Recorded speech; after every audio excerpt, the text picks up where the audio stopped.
ملکا ذکر تو گویم که تو پاکی و خدایی. نروم جز به همان ره که تو راه نمایی. همه درگاه تو جویم، همه از فضل تو پویم.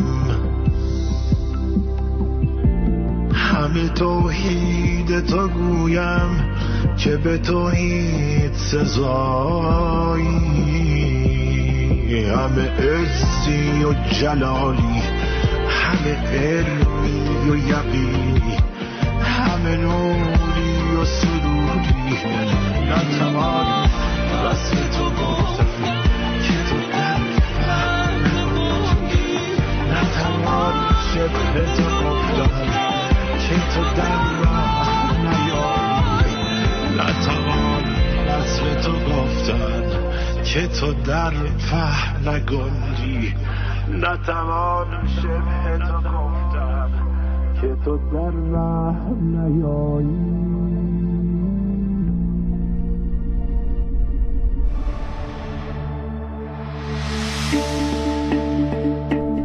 تجربه نزدیک به مرگ، پدیده‌ای به قدمت تشریف انسان در مهبط تن، حالتی که فرد به یک باره از کالبد برون می شود و پس از مشاهده فرازی از بیکرانه‌های عالم غیب به قالب جسم باز می گردد.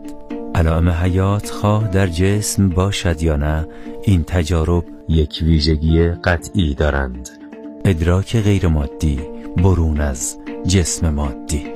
برای یافتن تجربه گران نزدیک به مرگ سفرها باید بر این گوی خاکی تا باز بیندیشیم به انسان و راه که از کجاییم، در کجاییم و به کجا.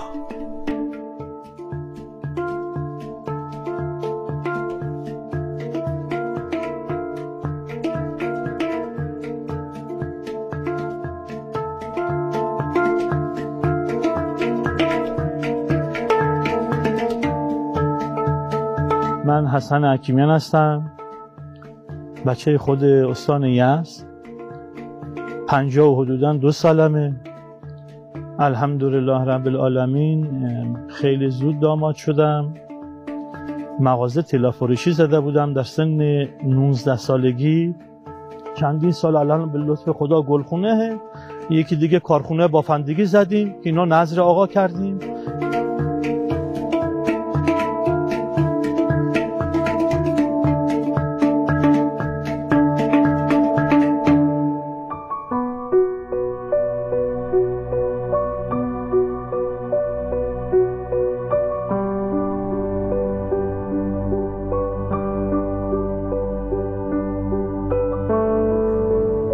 یاران، یاری به دل است و زبان است و دست و پای. یاری اگر در دل هست به زبان آوریم و به دست و پای. و امشب را قدر بدانیم که زیر آسمان بیدار خدا بر این پرورد خاک هوشیار مهمانیم به روایت مردی از مردستان یزد.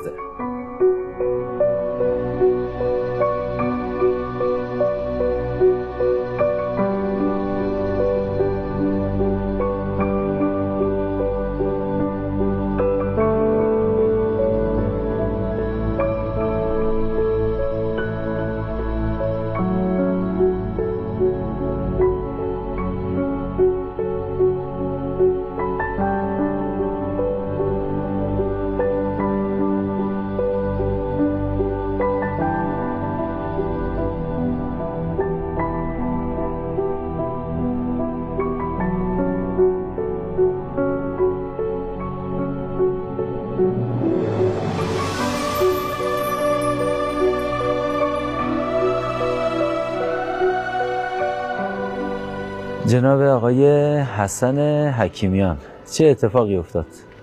در اوایل سال 76 خانوادگی خریدی داشتیم، رفته بودیم برای خرید از منطقه زابلزایدان که برگشتن ها یه اتفاقی افتاد که برای که من اتفاق توضیح بدم باید سرگذشتی جلوترش رو بگم که چه عملهایی انجام داده بودم که چی شد و چی اتفاقی افتاد. حدوداً 40 سال پیش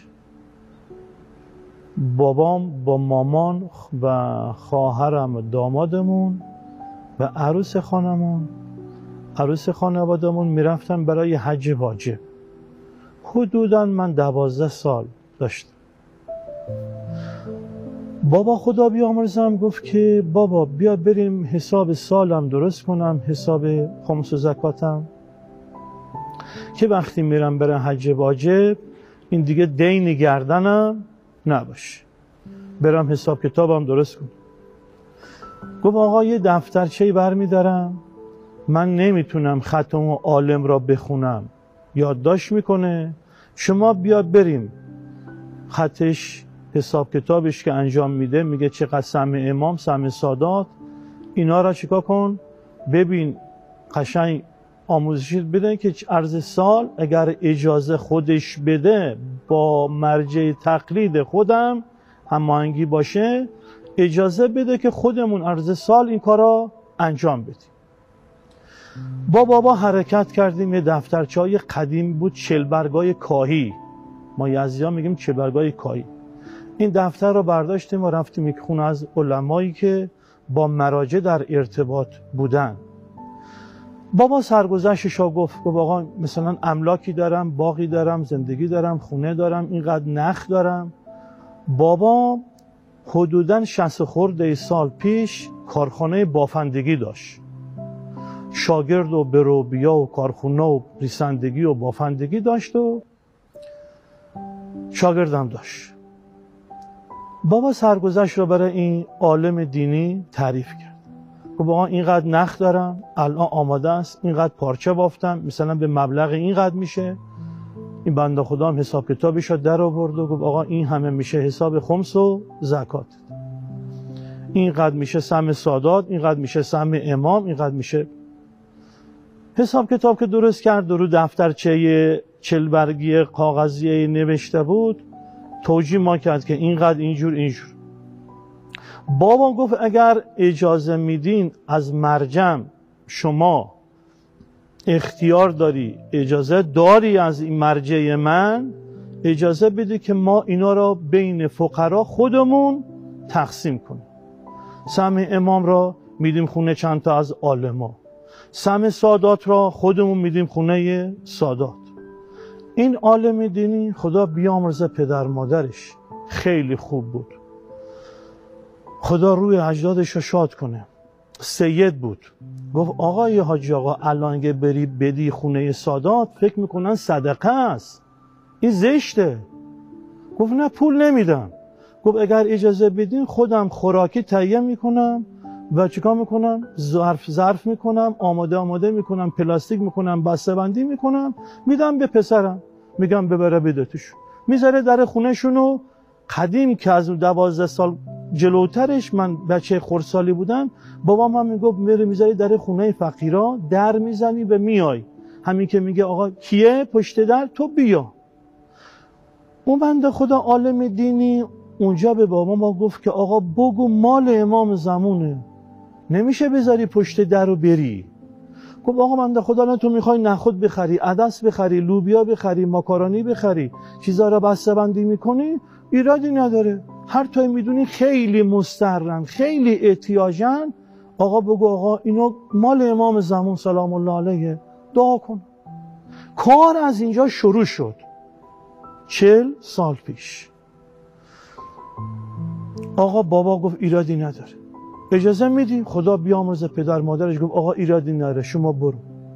گفت سهم سادات را میری اینجوری میدی، سهم امام را هر چیش خودت میتونی بدی، عالم دینی باشه وضعیتش فعلا خراب باشه برو بدی. اگر عالم دینی هم نداشتی بیار، من میفرستم کجا؟ برای مرجع خودت. گفت ایرادی نداره. ما از اینجا شروع کردیم، اومدیم خونه. بابام نشستیم مشورتی کرد، گفت بابا بریم اینقدر عدس بخریم، اینقدر لوبیا بخریم، اینقدر نخود بخریم، اینقدر این بخریم و بسته‌بندی میکنیم بهت میدم. ما هم بچه 12 ساله برو خونه این برو خونه اون، از مثلا کودکی از بچگی خیلی کوچیک بودیم تو کوچه بازی میکردیم، میگفت این انارا کیسه کن بذار خونه فلان.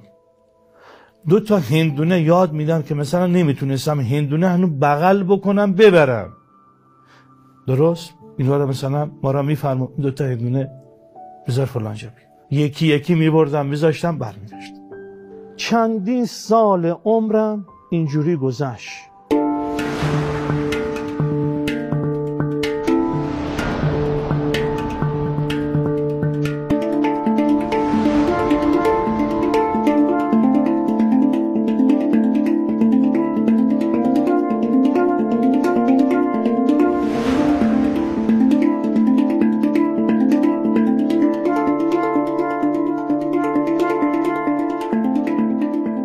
سال به سال بابا دیگه خودش حساب میکرد بین فقرا تقسیم میکرد، میداد سادات.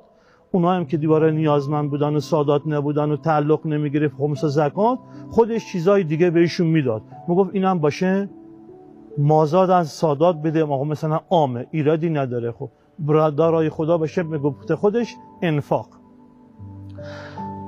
خواهرم که بغل دستم نشسته بود و رفته بودیم خرید کنیم از سیستان بلوچستان برمیگشتیم به طرف یزد. این سال 76 آره. چند سال از اون حکایت ها گذشته؟ ببین الان 20 حدوداً سال 76 الان حدوداً 25 ساله که گذشته. از سال 76 به قبل از حکایت های پدر تا سال 76 چند سال گذشته؟ ببینید از مثلا بگو که من 12 سالم بوده، حالا فکرش کن 40 سال پیش، حالا شما برگرد به 40 سال پیش. بسیار خوب. شما 40 سال اون کاری که پدر انجام میداد رو درباره فقرا انجام میداد. آره. تا رسیدیم به سال 76. تا سال 76. اینجاش خیلی جالبه. از اون سالی که حرکت کرده بودیم بابت خمس و زکات رو میگفتیم تا سال 76 که تصادف شد، اونا میگفتیم چی؟ مال امام زمان. درست؟ اگه جایی میرفتیم یا انفاقی میکردیم یا گذاشتیم برمیداشتیم میگفتیم آقا مال آقاست. بابا خدا بیامرزه پدرم همیشه میگفت که بابا اگر دین پشت داشت امام حسین سلام الله علیه اینجور اتفاقی واسش نمیافتاد. یعنی حامی و پشتوانه. میگفت اگر امام حسین سلام الله علیه اومد برای دین که دین بین مردم بمونه، خونه فقیری یتیمی مسکینی اگر بود میرفت شکمش سیر کنه که دین تو خونهشون بیرون نره. بابام از سن بچگی که من بودم تا اون سال 76 همش عشقش و آرزش این بود که شکمی را سیر کنه. درست؟ که آقا بنده خدا دین تو خونهش بیرون نره، از خونه فقیر دین بیرون نره. آره. که ببین اگر دین بیرون رفت میگم ما مسئولیم. من مثلا خودم در سن مثلا 16 حدود 16 سالگی بابام 1 کیلو طلا بهم داده. اون داداش هم در سن 17 16 سالگی 1 کیلو طلا بهش داده. شدیم طلا فروش، شدیم زرگر. 16 17 سالگی. آره. ببین طلا میساختم میبردم بازار امام رضا. ببین از یزد 30 خورده سال پیش طلا از یزد آماده میکردم میذاشتم تو ماشین میرفتم تو حرم امام رضا عرض ادب، میرفتم بازار رضا میدادم تاجر برمیگشتم. از بچگی خواهرم و بچه پسرای خواهرم و داداشام رفته بودن تو راهای مشهد طلا فروشی زده بودن. 17 سالشون بود. سال 76 خواهرم گفت که ما مغازه طلا فروشیمون یه مقداری ساعت بریم زابل زایدان تهیه کنیم بذاریم در قبال اون طلا فروشی که داریم، یه پاچال دیگه هم درست کنیم ساعت بذاریم کنارش، بیا بریم طرفای سیستان بلوچستان زابل زایدان، اونجا میگن ساعت ارزونه. در برابری که ما اینجا ویترین طلا فروشی زدیم بشرویه، یه خورده ساعت هم بیاریم، هر که میخواد بیاد مثلا خرید عروسی بکنه همینجا ساعت هم یه بار برای عروسیش بگیره. گفتیم ایرادی نداره. آقا همراه خواهر رفتیم اون برا خرید کنیم. 2 تا پسرا خواهرم که مغازه داشتن اونجا اونا هم همراهمون بودن، رفتیم خرید. خواهرم تو ماشین که داشتیم از اون بر برمیگشتیم به استان یزد، 2 تا پسرای خواهرم دیگه عقب خواب بودن. درست؟ ده. خواهرم یه واشکی داشت من میگفت داداش جان چندین ساله داری چیزی میدی مردم، میگی آقا مال آقاه. درست؟ حالا ایشوار جون ما امام زمان سلام الله علیه دیدی یا ندیدی؟ گفتیم نه آباجی اینا چه حرفی داری میزنی؟ میگه میشه امام زمان سلام الله علیه دید، ما آدمای اینجوری نمیشه. ببین یه وقتی میگفتی بنده خدا چندین سال زحمت کشیدی، عالمی، عارفی، تشکیلاتی داشتی، ما چه کار کردیم؟ بنده خدا پولی داشتیم، وظیفه شرعیمون بوده بریم بدیم فقیر و یتیم و مسکین. این چه حرفیه؟ آره این چه حرفیه شما داری میزنی؟ اما که یادمه که میرفتیم داداش پشت ماشین بود، داشتیم با هم صحبت میکردیم، 2 تا پسرم عقب بودن صحبت میکردیم و اینا. این داداش من خیلی مثلا خیلی کاری میکرد اینا. بعد ما داشتیم 2 تا صحبت میکردیم و برای امام زمان گفت میزدیم و چیزی میگفته. آقا با خواهر داشتیم تو ماشین 2 تا با هم یواش جر و بحث میکردیم که اصلا این گفتنش خوب نیست، چرا میگی؟ درست؟ آقا یک دفعه تصادف شد، خوردن همانا، بدن ما رو از بدن ما رفت بالا.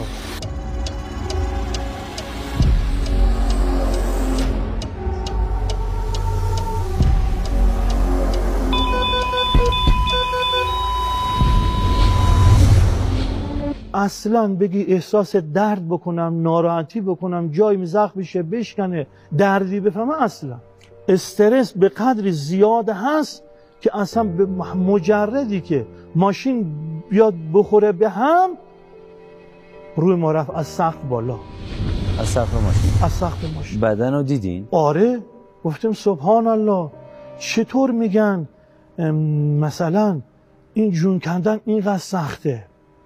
متوجه شدید که من از بدنم جدا شدم؟ آره الان رفتم به سقف ماشین دارم خودم رو میبینم، خودم اینجوری از این ور صورت که لکه افتاده، ابرو، لب رفته بود توی شیشه ماشین، استخونا 3 تا استخون سینه شکسته بود رفته بود لا فرمون. درست؟ اینا رو همونجا متوجه شدین؟ که نه الان رفتم بالا از اونجا متوجه این زخما شدین؟ آره دارم میبینم. گفتم سبحان الله، چجور میگن اینقدر جون کندن سخته؟ ندایی به گوشم رسید، کسی را ندیدم. گفتن مال اون عملایی هست که چندین سال انجام دادی. ببین مال اون عملایی که چندین سال انجام دادی، کمک به مردم و آره. ببین بابا ما مقید بود نماز اول وقت. ببین خیلیه، نماز ستون دینه، سرمنشه هر شیعه اول نمازش. الان وقت نماز شد.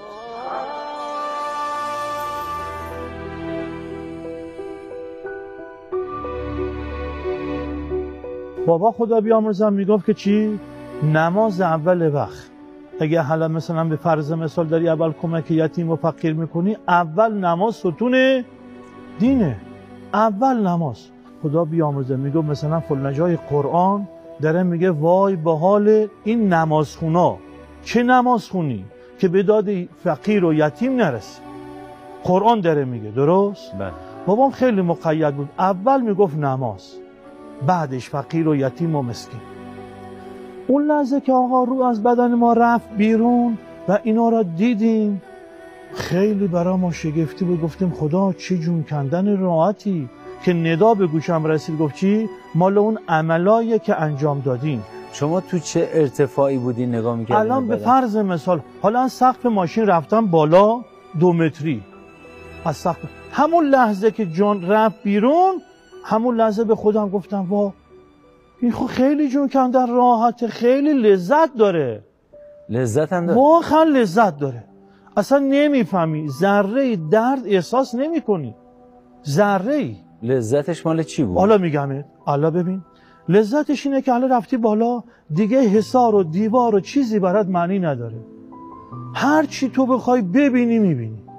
مثلا از اون ارتفاع 2 متری چی میدیدی؟ حالا مثلا داری نگاه میکنی رو به رو، بله، تا اونجایی که خدا خدایی میکنه و دشت و زمین و زمان هست تو داری میبینی، دیگه چیزی واسط مانع نیست. الان دور بودن چیزهایی که هست از چشم ما مانع میشه ببینیم چون دورن ریزن. آره در اون حالت شما هر چی خواسته باشی ببینی میبینی. دوری و ریزی نبود. دوری. حالا اجازه بده ببین، به مجردی که مثلا بگی آقا حرم امام رضا، حالا درسته حرم امام رضا الان پلوش نیستی، شما همون لحظه نمیشه بگن از سرعت چشم به هم زدن کمتره. ببین تو میخوای مثلا الان من اینجا رو توضیح بدم بعدش بریم اونجا دادم. حالا دیدم که آقا خواهرم لگنش شکسته، صورتش داغون، دستش داغون، پسر خواهرم جمجمه شکسته. سرم خیلی ضربه شدید خورده بود. از جایی که نشسته بودم به طرف جلو که پرت میشم سرم میخوره به صندلی جلو. از خواب دیگه مستقیم رفتم به کوه. یا وقتی دیدم تصادف شد دیگه داداش رفت رو فرمو، ما همه جلو بوده دیگه، همه خیلی همه جونم شکسته خود شدم و چقدر وقتی لگنده اینا شکسته بود و خیلی بد بودم. این بچه منم که روی پای داداشش تو ماشین خوابیده بود، اینم که رفت کما، چقدر وقت کما بود. اون حتم که همینجور بود. خودم هم که مریض شدم بیا همینجور که داداشم دیدم بلند نمیشه، خیلی بیوار و گریه میکردم. و این شکستگی ها چه کسی کجا شکسته رو متوجه میشدیم؟ اصلا تو هر چی بخوای بدونی. برای کی؟ برای کسایی که رویشون آزاده، عملای خوب انجام دادن. بعضی از روح ها حالا میریم میگم چطور گیرن، چطور اسیرن، هیچی نمیتونن ببینن. روح اگر آزاد بود عملای خوب آورد، اینه که دیگه خودشی شفاف سازی کرده دیگه، مرتب براش آزاده، همه چی میتونه برد و بیاد و ببینه. این شفاف سازیه ناشی از اینه که قبلا شفاف عمل کرده باشی.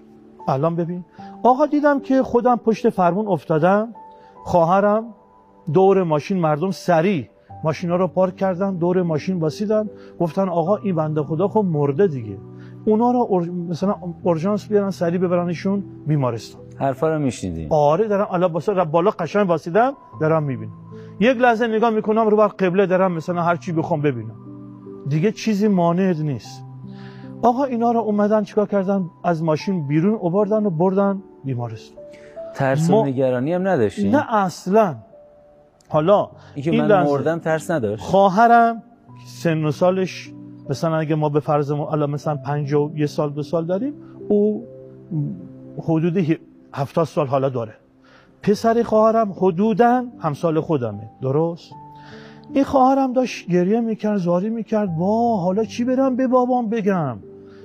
خودم سالم، بچه‌هام سالم، این داداشم که رفته بود یه داداش رفته بود از رو فرمون که دیگه نمیتونست برنشه. بعد خیلی منم بی میکردم، گریه میکردم، حالا برم خونه مادر پیرم میگم کجا رفت، چطور شد. خیلی سخت بود، خدا نصیب نکنه دیگه بری و گریه اولا ما میکردم و خیلی ناراحت بودم که حالا داداشم نتونسته ماشی برنشه. دیگه ما را بردن تو بیمارستان. آقا اینا را بردن انتقال دادن به بیمارستان، ما هم رفت. الان صحبت چی بود تو ماشین؟ صحبت امام زمان سلام الله علیه. گفتیم آقا جون حالا خود دیگه میشه ما اینجا ببینیم. شما داشتین تو ماشین راجع به امام زمان صحبت آره. آقا بود که بنده خدا دیگه رو رفته بالا، اینا را انتقال دادن به بیمارستان. آقا ما یه لحظه دیگه کاری نداشتیم که دیگه اینا را بردن بیمارستان. حالا روح ما اومدیم آقا کجا؟ تو برزخ. از اون قسمتی که بودیم گفتیم آقا جون حالا میخوایم شما را زیارت کنیم.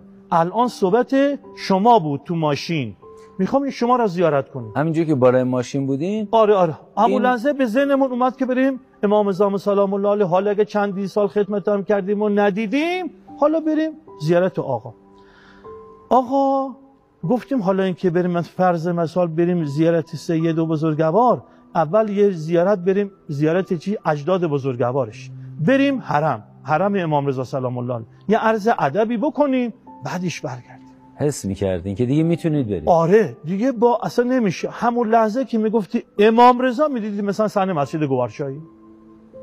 آقا زیارت نامه رو خوندم، اعمال انجام دادم، زیارت از زیارت امام رضا سلام الله علیه مسجد گوهرشاه، زیارت امام حسین. گفتم یه زیارت هم برم، مردم پیاده روی میرن کربلا، یه زیارت هم برم کربلا سید الشهدا. یه زیارت هم رفتم کربلا سید الشهدا، زیارت و کارا رو اعمال انجام دادم و برگشتم. اومدم دوباره کجا؟ پلو ماشین. دیدم ماشین خالی، مردم دیگه همینجور واسیدن، منتظر چی ان؟ آمبولانس که ما را بزنن تو سردخونه. این رفتن از مثلا مشهد تا کربلا سیر بود، بینشو میدیدین مثلا زمین رو داشت؟ نه همون لحظه تو میخوای از اینجا بذاری احد، همون ثانیه، اصلا نمیشه، ثانیه نمیشه. از اونجایی که حاضر هستید غایب، اونجا حاضر. باریک.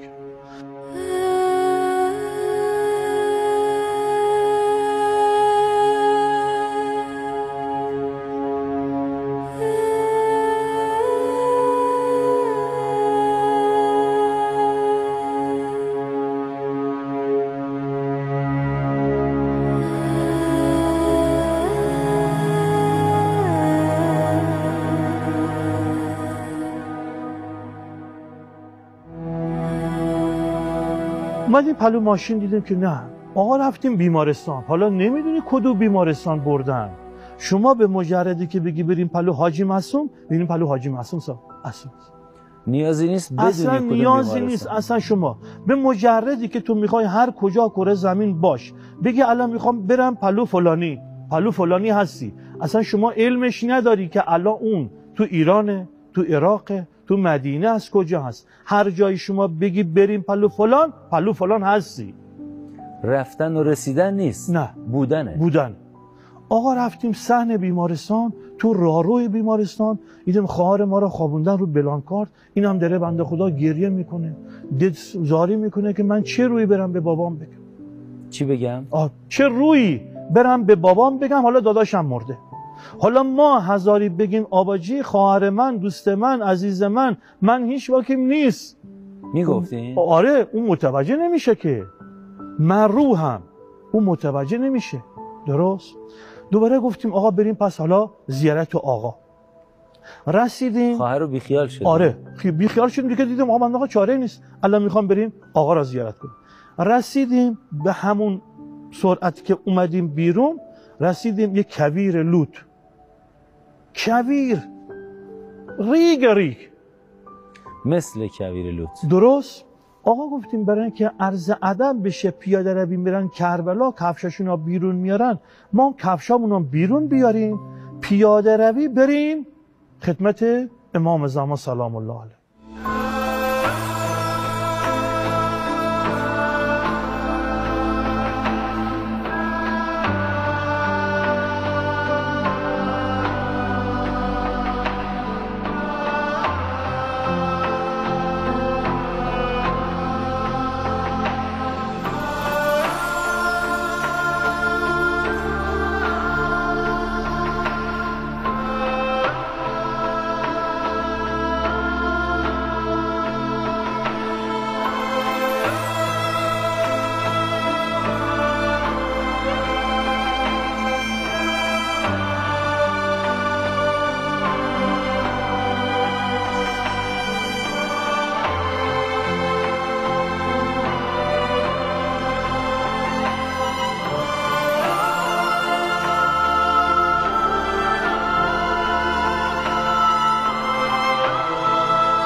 کفشا رو بیرون آوردیم و آقا پیاده روی خیلی عادی، یک جای بیابان مانند. از این آقا تپه ها بالا پایین ها گذر کردیم، رفتیم. حالا داریم صلوات میفرستیم و ذکر خدا میگیم و میریم. احساس میکردین که دارین کجا میرین؟ برم خدمت، حالا دیگه برزخم میرم خدمت 14 معصوم سلام الله علیه. داریم زیارت. آره. آقا رسیدیم یک مزرعه خیلی بزرگ، دیگه سر و ته نداره. درست؟ یعنی بیابان تمام شد؟ بیابان تمام، سرسبزی. رسیدیم سرسبزی. بیابان تمام، رسیدیم لب جوب آب.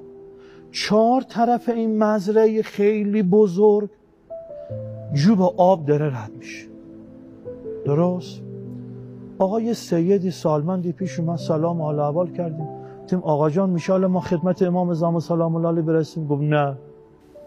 این باغ چطور باغی بود؟ عادی خیلی معمولی؟ بی نهایت. ببین خودم بچه کشاورز بودم، کشاورزی داشتیم، کارخونه بافندگی داشتیم، گلخونه زندگی، الحمدلله رب العالمین بچه تو کشاورزی و باغ و اینا بزرگ شد. الان هم دارین؟ الحمدلله آره داریم. ببین وقتی که مثلا نگاه برگای درختاش میکنی غیر از برگای درخت این زمینه، درست؟ روغن داره از برگاش بیرون میاد، تراوت‌های خاصیه، رطوبت و نمای مثلا اصلا جو دیگری است. نگاه این باغ و بوستان که میکنیم که میکنی داره روغن توش در میاد، شادی داره، لذت داره. ممکنه چون این باقی در زمین هم بشه به عمل آورد؟ شدنیه یا نه؟ نه اون چیز دیگری است. درست؟ الان ببین چندین سال ما خودمون گلخونه داریم، اصلا نمیشه شما هزاری سم و کود و بذر و زندگی بزنی هر کاری روی این انجام بدی اون نمیشه، اون چیز دیگری است. موقعی که تو گلخونتون اینجا کار میکنید هیچ وقت شده به اونجا فکر کنید بگید؟ آره بابا، ببین اصلا خداوند عالم به مرتب رو ذهنت میاره، این برگ و سبز و تراوتا که میبینی مرتب یاد اونجا میاد. یاد اونجا. درست؟ شاید بشه بگم 2 روز یه بار، روزی یه بار اینا تو ذهنم میاد که بابا کجا رو در راه داریم، ببین چه کار عمل انجام بدیم که انشالله برسیم به اونجا. آقای سید اومد لب جوب آب، ما پا نذاشتیم از اون بر که بریم داخل مزرعه بشیم. درست؟ سید سالمند اومد با عرقچینای سبز، دیدی؟ یه کلاهی سر میذارن با یزدیان میگیم عرقچین. آره بافتنیا. بله. سید سلام عرض ادب کردیم، آقا سید سلام خسته نباشی. گفتیم آقا سید میشه آقا را زیارت کنیم؟ گفت نه. گفتیم چرا آقا جون؟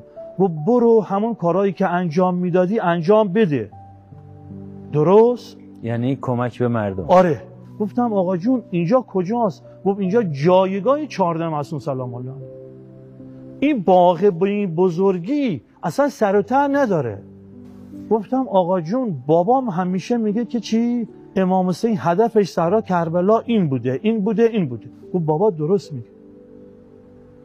اگر تو الان طلا نداشتی میتونستی بری کیف دستگیری، بری بنکداری کنی، بری این شهر اون شهر تجارت کنی؟ نه. درست بابا داره میگه دین پشت میخواد، پول میخواد. حالا به فرض مثال من بیام این چیزی انفاق کنم، 1 سال میشه، 2 سال میشه، تموم میشه. پشت چی؟ یعنی یه کارخونه بزنی، یه گلخونه بزنی، یه دامداری بزنی، یه جایی احداث کنی که همیشه از این پول در بیاد، پول دیگه تموم نشه.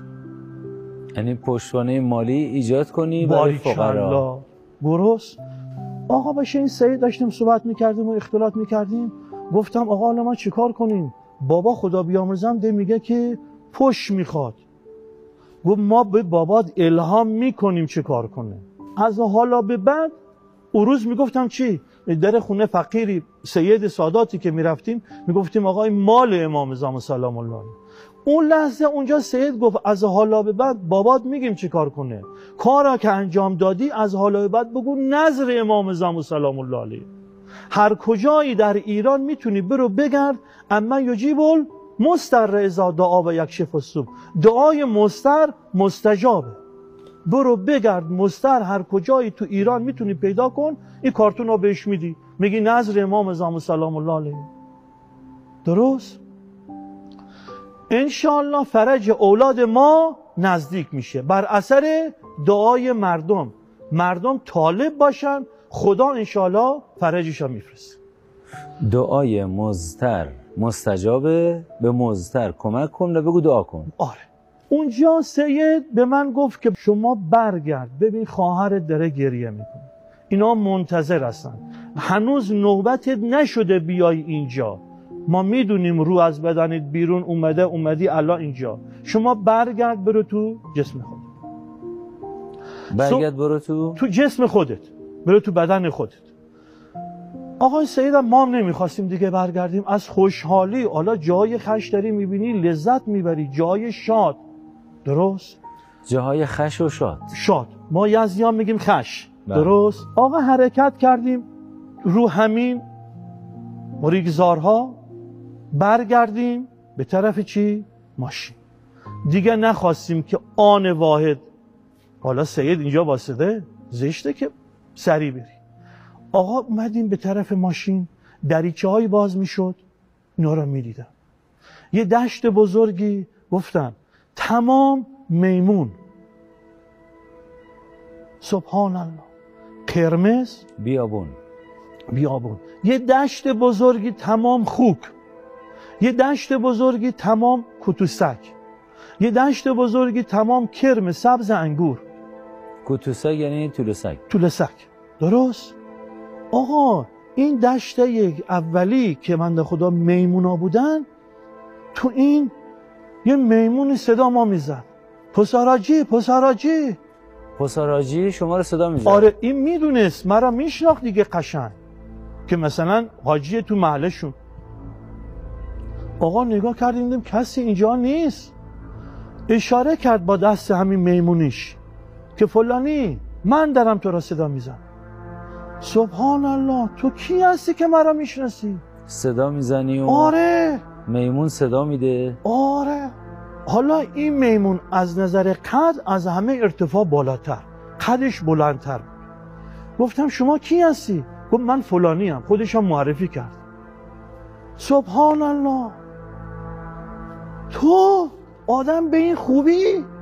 شناختی؟ آره، خودش هم میشناسم، خانواده‌ش هم میشناسم، پسراش هم میشناسم. بابا آدم خوبی حاجی، آره بابا حاجی، نماز بخون، خونش نزدیک مسجد، بابا سینه زن امام حسین. سبحان الله. گفتم آقا شما چه کار کردی که جاد اینجاست؟ گفت همه اینا را دیدی، خوکا را دیدی، کرما سبز انگور را دیدی، ما را دیدی، ما همه آدمی زادیم، یه خواهشی ازت داریم. حاجی عباس آقا واقعا آدم اصلا منفجر میشه. ببین چندین سال با این زحمت رو دنیا بری زندگی کنی، بعدش اینجور خلق بشی؟ نه بابا، اینا رو میبینی اصلا هنگ میکن. گفتیم خب چی بگم؟ گفت من از نمایندگی همه اینا خودم رو معرفی کردم پسراجی، که بهت بگم در زمانی شماها در این زندگی میکنین که امام زمان سلام الله علیه میاد، نزدیکه، ظهور امام زمان سلام الله علیه نزدیک. گفت وقتی آقا جون اومد به خدمتش انشالله مشرف شدید، تشریف آورد و دیدینش، یکی خواهش ازت، ما به کلی از همه اینا اگه دیدین انشالله یه خواهش ازت داریم، به نمایندگی همه اینا دارم صحبت میکنم. خب گفت ما انشالله دعا کنه آدم وارد محشر بشیم، اگر آدم وارد محشر نشیم مورد شفاعت اجدادش قرار نمیگیره. سبحان الله. شما چه حالی داشتید؟ اصلا خیلی داغون شد، خیلی اصلا دیگه غم اومد سر دلم. اونجا اینقدر شاد و شنگول پلو سید بودم، فضا اصلا لذت میبردی. همین که اصلا این بنده خدا را دیدم، حاجی سالمند، این برای خودمون تصور میکردیم، میگفتیم چه آدم خوبیه این. اشکالش چی بود که نمیدونم، خدا عالمه. آقا اومدیم جلوتر، گفتیم چشم آقا، من انشالله اگه زنده بودم و آقا تشریف آورد و انشالله ما زیارتش کردیم، چشم. آقا حرکت کردیم جلوتر، یه پنجره دیگه دوباره مرتب باز شد. پنجره بعدی دیدم بنده خدا یه آدمیه، یک استخر خیلی بزرگی، حوض نجاست آدمیزاد، درست؟ این میره آقا پایین این حوض، از سر میره تا پایین، مثل دیدی که شیشه آب میخوای بکنی تو نوشابه کنی، دیدی شیشه نوشابه میذاری زیر آب تو حوض میکنی پایین، دیدی چه صدایی میکنه؟ آب میره تو این شیشه نوشابه، حباب، درست؟ حباب میاد بیاره. این بنده خدا همینجور صدا میکرد، این نجاست ها میرفت تو شکمش. سبحان الله. دوباره میومد از این وسط حوض نجاست بالا. این بنده خدا ما دیدیم سالمند، حدود 80 سال. میشناختین؟ آره، خودش، خانوادهش، همه شونو میشناخت. گفت پسراجی از روزی که من رو از بدنم رفته اینجا هستم هیچ کرا ندیدم، هیچی را ندیدم. از روزی که اومدم رو از بدنم بیرون اومدم اینجا. این وفات کرده بود قبلا؟ این باره آره دیگه وفات کرده بود. روزی که اومدم چندین سال مرده این بنده خدا، درست؟ الان 25 سال این اتفاق افتاده، ببین چندین سال جلوترش. گفت من همینجور دارم اینجا اذیت میشه. نگفت چرا؟ نمیدونستی چرا؟ نه درست. آقا حرکت کردیم مثلا بگه اصلا دیگه حالم متلاشی شد. یه چیزهای دیگه دیدم که اصلا کرما سبز انگور اینا دارن جزولا میزن. به قدری حرارت زیاده از زمین گفتم بدون تمام سلهای مشکی، تخت سنگهای مشکی، سل دیدی؟ سل بیابون شنزار سل میبنده و میشکنه. آره خاک سل میبنده. آره این خاکای بیابون مشکی ها. جایی که اون کرما بودن حرارت داره. اینور حرارت خورشید زیاد، اینور در زمین حرارت میاد بالا. اینا دارن مثل سیب زمینی چجور سرخ میکنیم ما، درست؟ دارن جزولا میزن. و اینا انسان بودن. آره اینا انسان ها بودن. حالا اینجا جالبه که اینا همه کی بودن؟ انسانایی که ما خودمون داریم میگیم چی؟ اینا شیعه‌ان. بابا چرا اینجوری شده بودن؟ عملشون. میدونستی نه، عملهایی که آورده بودن عمل نبوده، همش خودخواهی و خودپسندی و تکبر. و ببین چرا قرآن میگه با مالدون و جوندون در راه ما جهاد کنین؟ چرا میگه خودت بری چیزی بدی فقیر دی؟ میگه برو خودت ببین، فقرشا ببین، تکبر نکن، خودت بزن زمین. دیگه کم کم اصلا دیگه نتونستم تحمل کنم، اومدم پلو کی؟ ماشین خودم. وارد بدن شدن.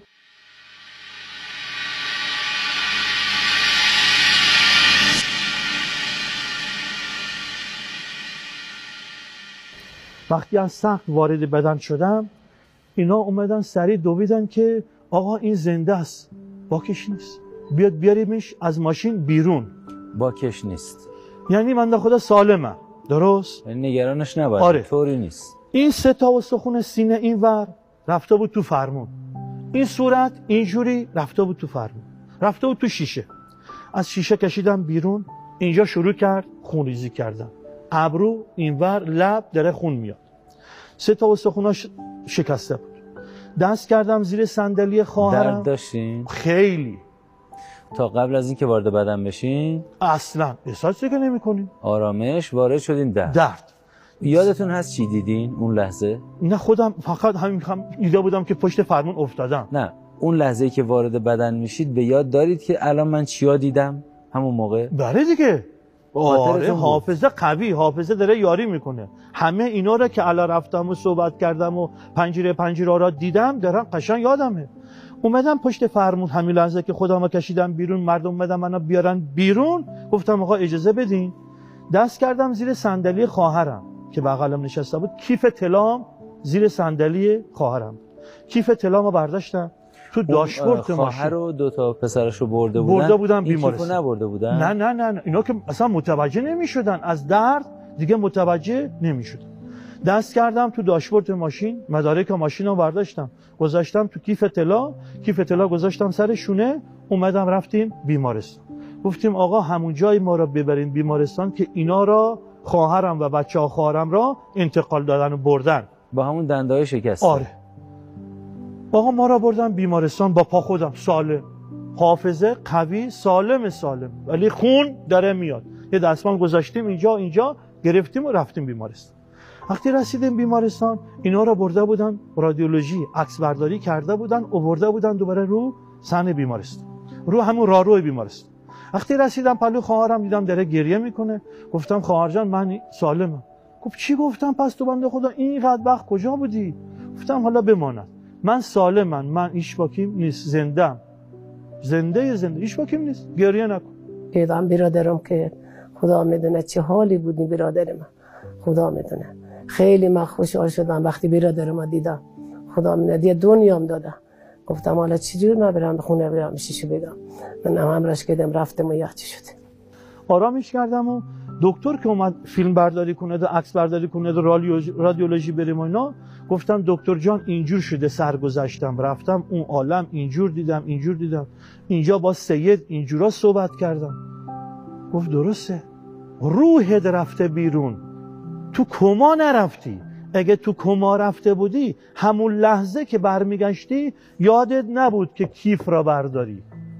دکتر پذیرفت. آره آقا همون لحظه گفت آقا ما شما را نمیتونیم اینجا جراحی کنیم، جراحی پوست میخواد، برو یزد. دیگه سریع زنگ زدم یزد، با ماشین خودم اومدن اقوام دنبالم و آوردن بیمارستان. برگشتم اومدم بیمارستان یزد دیگه، رفتم برای جراحی و بیمارستان و کارا رو انجام دادیم. اومدیم خونه دیگه، خدمت بابا رسیدیم. به بابا گفتیم بابا جریان اینجور و اینجور شده، شما درست میگفتی، حرفایی که شما میگفتی ما به سن بچگی خودمون قد نمیدادیم، میگفتی دین پشت میخواد پشت. درود خدا بر پزشکان بیناضمیری که وقتی تجربه گر از تجربه فارغ میشه و بیان میکنه که چه ادراکات و مشاهداتی داشته، از او میپذیرند، قلب پذیرا دارند و گوش شنوا. و دوباره درود بر این پزشک مهربان اهل بم که تجربه آقای حکیمیان رو شنید و از او پذیرفت. بعدی که اومدم به بابا گفتم، بابام گفت که باید چیکار کنیم؟ سرمایه گذاری کنیم. گفتید این چیزایی رو که دیدی؟ آره گفتم. اومدم به بابا دیگه، بعدی که از بیمارستان مثلا یزد جراحی کردم و عمل انجام دادم، اومدم یزد دیگه وارد خونه شدم، به بابا ما داستانو گفتم بابا جون اینجور شده. گفت که حالا انشالله فکرش میکنیم باید چیکار کنیم که یه مجموعه درست کنیم که عرض سال ده پولش رو برداریم خرج کنیم. این باشه نظر امام زمان سلام الله. خرج فقرا. آره خرج فقرا. این دیگه باشه پشت آقا، این باشه پشت دین. یه سال 2 سال شد و دیگه چیکار کردیم؟ سرمایه گذاری کرده بود و حالا مرتب دیگه از خودم، از طلای خودم باید بفروشم، بدم، بذارم، بردارم، کارا انجام میدادم، دیگه ترکش نکردم. تا بود اومدیم حدوداً یه 70,000 متر زمین خریدیم. اینا با کمک داداشام، خانوادم سرمایه گذاری کردیم واسه چی؟ نظریه امام زمان سلام الله علیه. الان حدوداً 25 سالیه که از اون برنامه برگشتم، تا حالا به لطف خدا 1 هفته تو نیفتاده. تو نیفتاده یعنی تعطیل یعنی نشده؟ چه تعطیل نشده. 1 هفته. پنجشنبه بسته‌بندی، جمعه توزیع. اول از کجا گرفتم؟ چه چیزایی؟ ببین، یکی جعبه نبات یزد، نبات، یکی جعبه فاب لباسشویی، یکی قطعه ریکا ظرفشویی، یکی بسته نخود، یکی بسته عدس، یکی بسته ماکارونی، یکی رب گوجه، یکی روسری یزدی، یکی مثلا ببین لوازم مصرفی. آره. بله. مثلا ببین یه مقداری برنج. هفته یکی گوسفند عقیقه امام زمان سلام الله علیه میشه. یه چیزی ما میگیم به لطف خدا، هر هفته کار ما نیست. هر هفته بدون تعطیلی. 25 سال. ببین نه، اینا دیگه کم کم شکل گرفته. این اول اینجور نبوده، کمتر کم شکل گرفته که الان به لطف خدا چندین سالیه که سالی 20,000 در خونه داره زده میشه، بالغ بر 20,000 میشه. همه ماهه یا همه ماه شهرهای دور یا همه هفته؟ نه، همه هفته که هست. همه هفته بسته بندیشون عصرهای پنجشنبه هست، با کمک یاران، دوستان، همسایگان اونا و بسته بندی میکنن به نقاط معلوم خود یزد اول میفرستن، بعد حالا اخیراً مثل مشهد، مثل تبریز، حتی زاهدان، مناطق برادران سنی حتی میفرستن و برای سلامتی امام زمان همه هفته گوسفندی عقیق میکنن، ذبح میکنن و برای سلامتی آقا به فقرا توزیع میکنن. بله درست که میگیم آقا این نظر امام زمان سلام. ببین به چه کسایی کجا میبریم؟ ببین به فرض مثال هر کجایی که ما گشتیم و خداوند عالم به دلمون الهام کرده، خداوند عالم به دلمون انداخته که مثلا بریم تبریز، اینور بریم مثلا ببین پایینتر تبریز، برو مثلا خوزستان، آبادان، اینور برو بوشهر، اینور برو بندر عباس، برو مثلا رودان بندر، برو مثلا سرابان، سوران، زابل، زایدان، ایرانشهر، چابهار، اینور بیا کرمان، اینور بیا مثلا برو تا طبس، کاشمر، برو مشهد، برو چه میدونم نیازمندان، برو بگردی هر کجایی از ایران بدونی مثل این زنه که داره تو یزد خودمون گفتم چی؟ برگ درخت میخوره. برگ درخت؟ برگ درخت چیه؟ موضوع چیه؟ بنده خدا چی نداره. گفتم چندین سال پیش این بنده خدا رفتم سرکشیش، یه زنی نابینا، حالا اسمش نبرم خوب نیست، منطقش هم نگم، درست؟ بله. تو همین کوههای یزد زن نابینا حدوداً بگو 90 سال خود به طور ما رفتیم گفتیم خانم چیکار میکنه اینجا تک و تنها، هیچ که آبادی نیست. گفت من چیکار کنم، هیچ که منو دیگه نمیخواد. 2-3 بار ازدواج کردم، بچه دار نشدم، دیگه هیچ کس مرا تحویل نگرفته.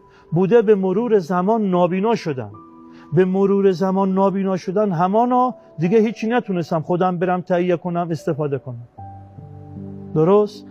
خودم که چند سال پیش چشم داشتم میدونستم کجا آب میاد تو چشمه، کجا درخته، کجا مثلا چیزی میکارن و شلغمی چغندری چیزی استفاده میکنن. من میام زیر درختا میشینم، باد که میاد برگای درخت میریزه رو زمین جمع میکنم، تو آب ذره چیکار میکنم، شستشوش میدم خودم میخورم. من نه پاها دارم نه بیتنم برم اینو بخورم، نه میتونم برم بردارم. اینجا بلا قرانجا نشد همه. این بنده خدا چی میخورد؟ بنده خدا گواه برگ درخت، خدا گواه همین برگ درخت، همین خیلی ادم یه حرف میزنیم. یکی از فرماندارای یزد فهمیده بود، اطلاع پیدا کرده بود که آقا بیا بریم من ببینم. اومد بنده خدا دید، فرماندار اشکزر بود اون زمان شاید بشه الان بتونم بگم که حدوداً 15-16 سال پیش، درست؟ بله. این بنده خدا اومد آقا با خودمون دید، زنه رو دید، واقعا خود بنده خدا منقلب شد و زار گریه و گفت اینا ما مسئولیم، فردا باید جواب خدا بدیم.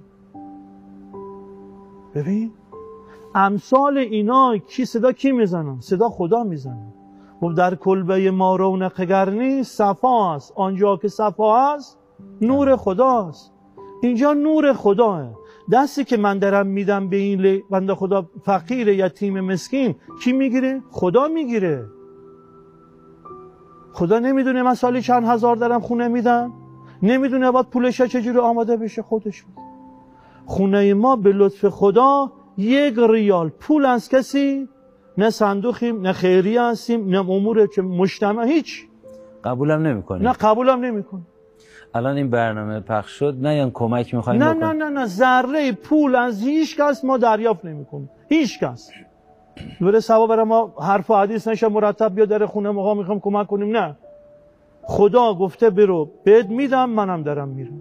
از هیچ کس، از هیچ کس نمیخوام. این خونه خودمون، خونه پدر مادریه، میگیم خونه باباجی، یعنی خواهر برادرها همه میگیم خونه باباجی. خونه باباجی مال خودمون، منبع درآمدم خودمون زدیم، مال این کار. الان کارخونه بافندگی داریم، گلخونه گفتمه، یه مجتمع بقیت الله دارم میزنیم دیگه انشالله به لطف خدا 14 تا سالن به نیت 14 معصوم سلام الله علیه. تابلوش هم الله بنا کردیم، ساختمونش هم داریم ساختیم یه مقدارش. مجتمع بقیت الله. کمک هم اصلا نمیخوام. کمک هم نمیخوام، نه زمین میخوام، نه وام میخوام، نه اصلا چیزی نمیخوام.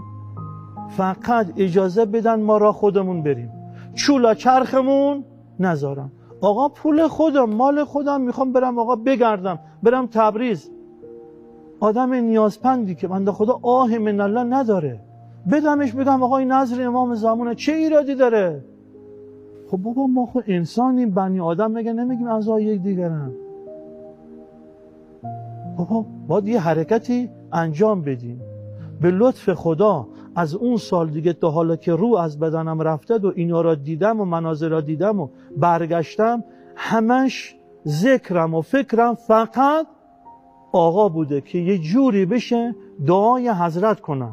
یعنی این توزیع بسته ها برای این نیست که این فقیره با این بسته ثروتمند میشه، نه بابا ثروتمند نمیشه. میگه آقا دعا کنید برای ظهور، دعا کنید برای ظهور. بله درست. این بسته رو میدین یه دعا بگیرید فقط آره از یه مزدر. خودم باید دوشنبه تا دوشنبه بلند شم چیزی برم پخش کنم. پنجشنبه جمعه که میشه پنجشنبه خونه بابا حاجی که اومدی فیلم برداری کردی تمام بسته ها رو بذاریم، مردم فقط میون کمک، 20 تا 30 تا 40 تا 50 نفر از اطراف میون کمک. این بسته ها رو پر میکنیم نظر امام زمان سلام الله. 3 تا ماشین خریدم برای این کار. یه ماشین ایسوزو دیدی 5 تن، بله. یه ماشین شوکا وانت، یه مازدا دو کابین. بله. درست. بله. اینا رو خریدیم کلهم نظر امام زمان سلام الله. انشالله امیدوارم از این 20,000 اصلا چیزی نیست، اصلا 20,000 تعدادی نیست.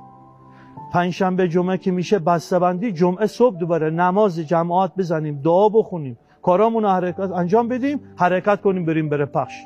حالا یه ماشین داره میره مثلا آقا تبریز، یه ماشین داره میره مثلا شیراز، یه ماشین داره میره آقا کوههای اغدا، دور و برای خود یزد یه ماشین هم بریم. در هوای پنجشنبه و جمعه این نظری ما تنفس کردیم، با همکاران اونجا بودیم، با هم به فضای این هوا بریم، در این هوا نفسی تازه کنیم و برگردیم.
وقتی که سرکشی گلخونه برم، به این تراوت گلخونه را ببینم، بعضی از وقتا برم سر بزنم،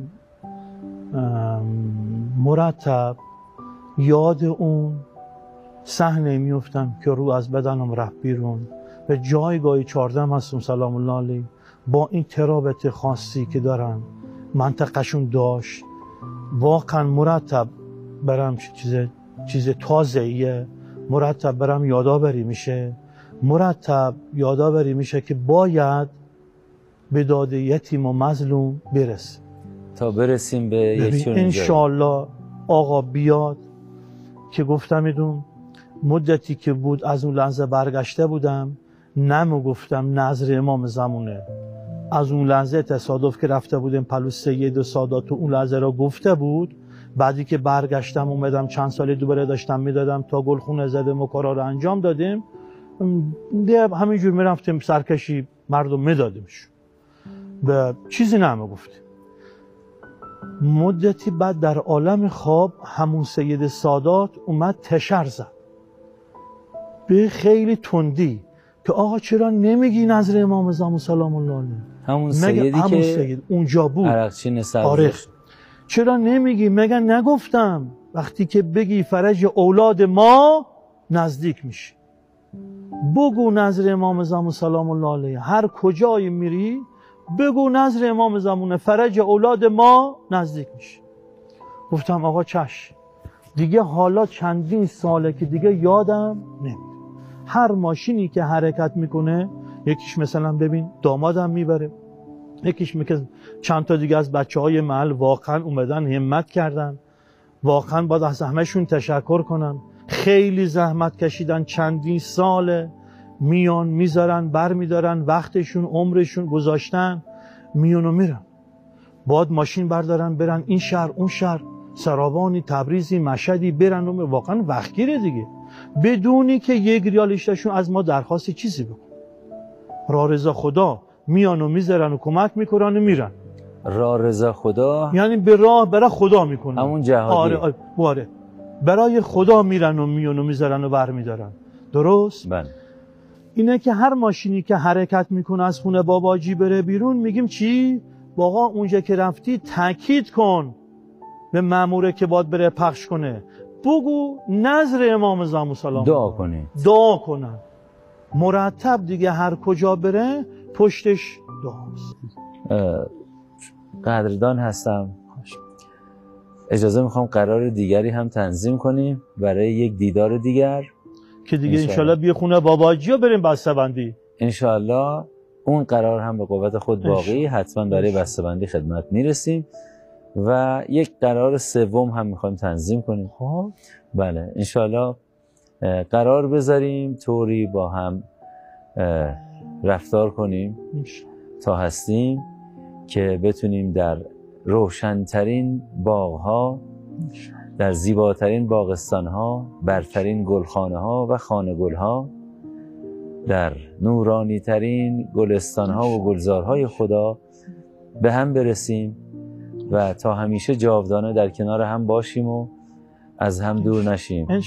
در نورستان و سایه‌سار برترین و بهترین باغبان هایی که خدا آفریده انشاءالله. شما هم تلاش کنید با ما، همه با هم بر ایران زمین و بر زمین خدا به گونه‌ای رفتار کنیم که سر این قرار برسیم. بیقراریم تا وقت قرار.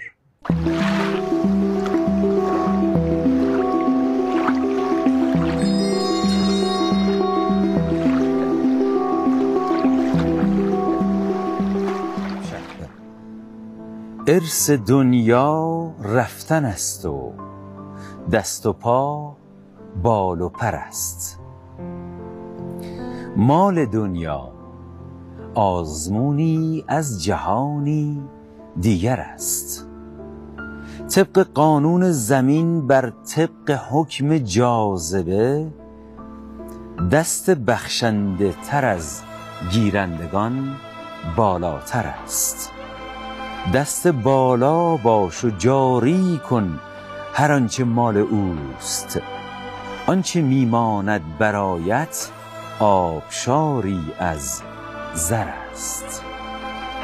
و در پایان سلام و نور مهربانی خداوند بر شما تابنده تر از همیشه.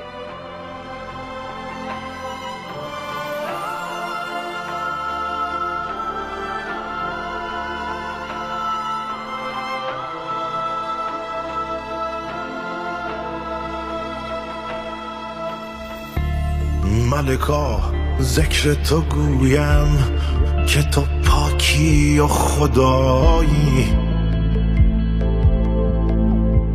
نروم جز به همان ره که تو راه نمایی.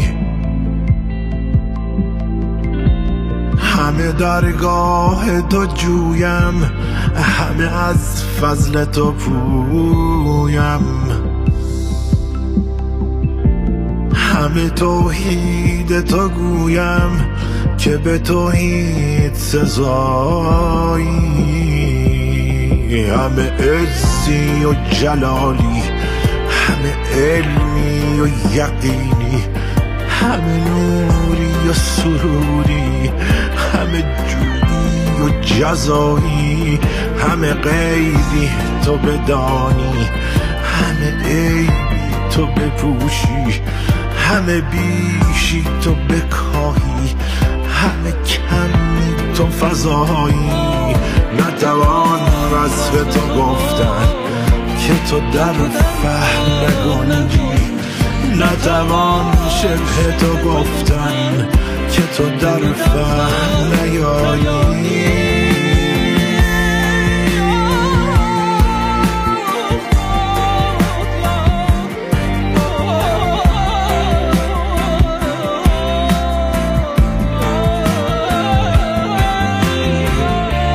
تو زن و جفت نداری، تو خور و خفت نداری،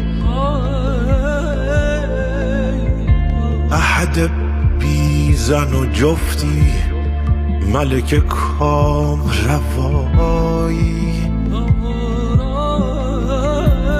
بری از خوردن و خفتن، بری از شرک و شبیهی،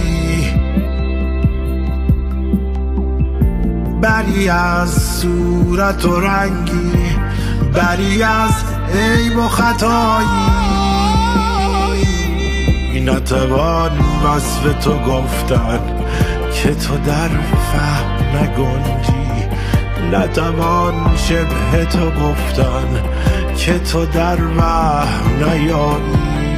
نبودین خلق و تو بودی، نبود خلق و تو باشی، نه به جنبی نه به گردی، نه به کاهی نه فضایی. همه عزی و جلالی، همه علمی و یقینی، همه نوری و سروری، همه جودی و جزایی. نتوان وصف تو گفتن که تو در فهم نگنجی، نتوان شبه تو گفتن که تو در وهم نیایی.